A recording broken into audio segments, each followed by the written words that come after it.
Bonjour à tous, aujourd'hui on va plonger au cœur d'un sujet qui est juste fascinant, le système de défense ultra perfectionné de notre corps, celui qui nous protège contre les infections les plus coriaces. Allez, c'est parti, on va tout décortiquer sur la réponse immunitaire adaptative. On a tous déjà vécu ça, hein, une maladie qui traîne, qui veut pas nous lâcher, un peu comme la mononucléose, la fameuse maladie du baiser, qui peut nous mettre KO pendant des semaines. Alors la grande question c'est, comment notre corps fait-il pour finalement remporter la bataille quand une infection s'installe pour de bon? C'est ce qu'on va découvrir ensemble aujourd'hui. Alors, pour bien comprendre, voilà notre plan d'attaque. D'abord, on va voir ce qu'il se passe quand une infection fait de la résistance. Ensuite, on découvrira les défenseurs sur mesure que notre corps est capable de créer. Puis, on verra un truc incroyable, comment il garde ses ennemis en mémoire. On enchaînera sur la manière de l'entraîner et on terminera sur les grands défis qui attendent encore la science. Allez, en route. Faut savoir que notre corps a une première ligne de défense super rapide, qu'on appelle l'immunité innée. La plupart du temps, hop, elle bloque les infections. Mais parfois, face à un virus particulièrement tenace, cette première barrière ne suffit pas. L'infection s'installe. Le corps doit alors sonner l'alerte générale et faire appel à des renforts, ces véritables forces spéciales. Et pour que ces forces spéciales puissent agir, elles doivent savoir précisément qui attaquer. C'est là que l'antigène entre en jeu. Le plus simple, c'est de l'imaginer comme la carte d'identité ou l'uniforme du microbe. C'est une signature moléculaire unique que notre système immunitaire va apprendre à reconnaître pour ne jamais se tromper de cible. C'est vraiment le point de départ de toute la contre-attaque.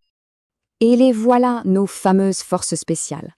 Une fois l'alerte donnée, une armée de cellules d'élite se met en ordre de bataille. On les appelle les lymphocytes. Ce sont les soldats de la réponse adaptative.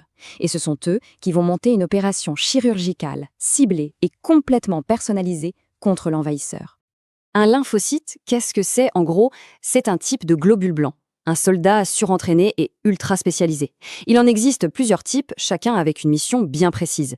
Et parmi eux, il y en a qui vont se transformer en véritables usines à armes. Et ces armes, ce sont les célèbres anticorps. Alors, un anticorps, c'est quoi exactement? C'est une protéine qui a souvent une forme de Y et qui agit comme un missile à tête chercheuse. C'est une arme de très très haute précision. Imaginez une clé conçue pour n'ouvrir qu'une seule serrure dans le monde entier.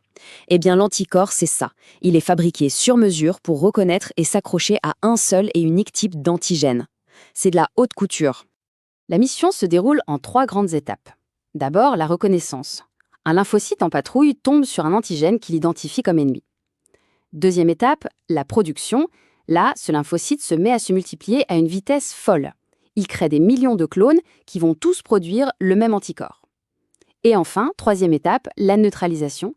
Des millions d'anticorps sont lâchés dans la bataille, ils se fixent sur les microbes, les empêchent d'agir, un peu comme des menottes, et en plus, ils les marquent pour que d'autres cellules viennent faire le ménage et les détruire. Efficace, non? Mais attention, ce n'est pas fini. Il y a d'autres soldats d'élite, les lymphocytes T. Eux, on peut les voir comme les commandos du système immunitaire. Leur mission est un peu différente, ils doivent repérer nos propres cellules qui ont été piratées par un virus et transformées en usines à microbes.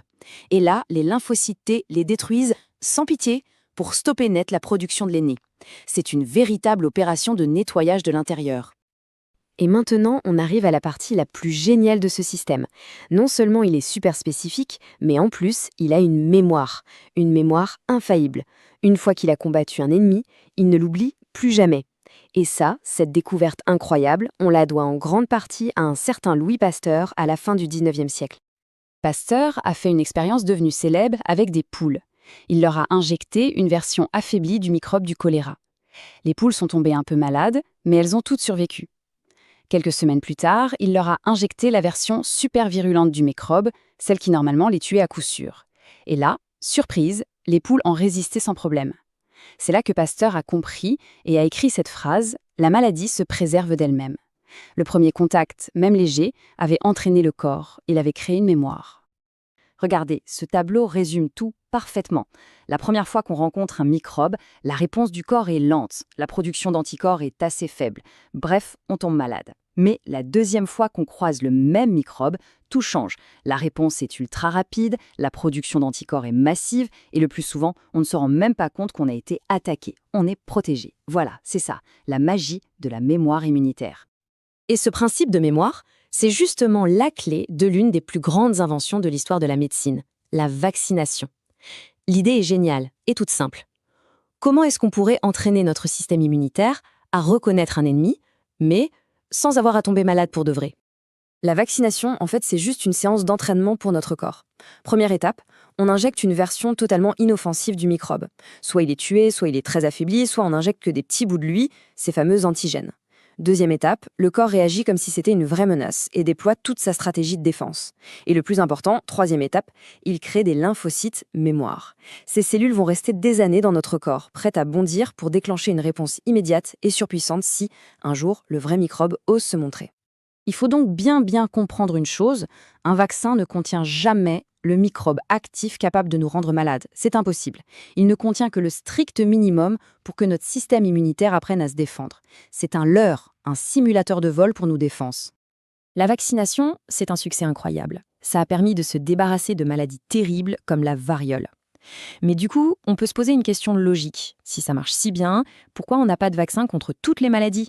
Pourquoi certains virus, comme celui du sida, nous donnent encore autant de fil à retordre? Oui, c'est la grande question. Le VIH, le virus responsable du sida, c'est vraiment un cas à part. Ça fait des dizaines d'années que les scientifiques du monde entier cherchent, et pourtant, on n'a toujours pas de vaccin efficace. Mais alors, pourquoi est-ce si compliqué?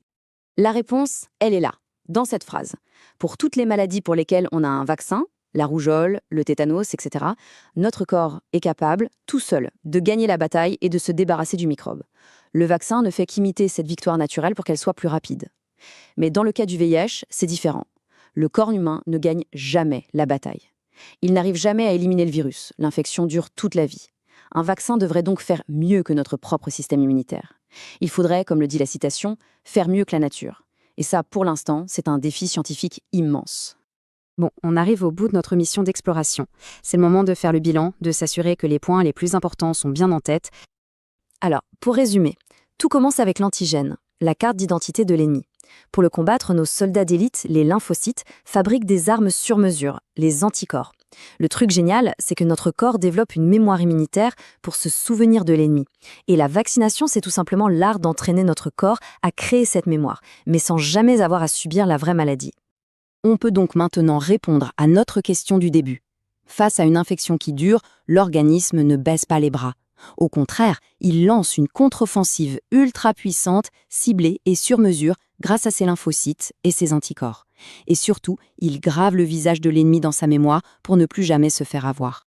L'exemple du VIH nous rappelle que la science, c'est une aventure qui n'est jamais terminée. Il reste d'immenses territoires à explorer et des défis incroyables à relever. Et qui sait, peut-être que dans la nouvelle génération, il y a des futurs scientifiques qui trouveront un jour la solution à ce mystère. C'est tout ce qu'on peut espérer. Voilà, cette explication est terminée. On espère qu'elle vous a permis de mieux comprendre les capacités incroyables de notre corps. Si le contenu vous a plu, n'hésitez pas à laisser un pouce bleu, ça fait toujours plaisir, et à vous abonner pour ne rien manquer des prochaines explications. À très bientôt.